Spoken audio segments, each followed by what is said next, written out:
logging in Peruvian Amazon, there's always been a high level of informal extraction and illegality in the timber trade in Peru.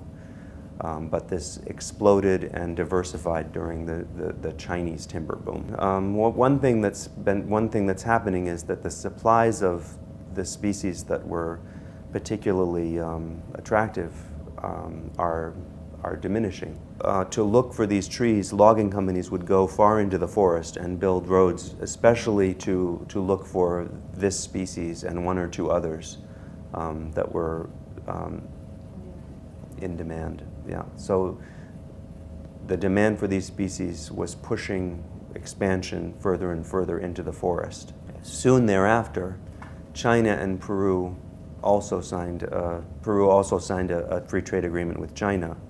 And it's not as rigorously, but there is a section about forestry in the Peru-China free trade agreement. And in that section, China commits to support research on sustainable forest management in Peru. Peru has a large tropical forest region. It has huge expanses of natural forest. China was largely deforested a very long time ago, and China's been moving to protect its remaining natural forests over the past few years, and to invest heavily in forest rehabilitation. And they're able to do that through very strong central planning and through they've implemented the world's largest payment for ecosystem services scheme in the world to date, involving about 20 million hectares of forest conversion of cropland to forest, and which involves payment to over 30 million households through direct cash transfers to people who retire their agricultural land and convert it to forest. The most important thing in Peru is to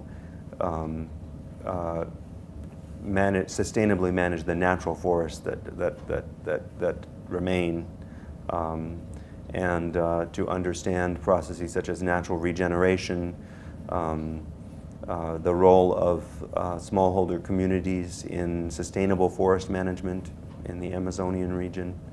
Peruvian government needs to monitor the effects of global trade and investment on its own natural resource base.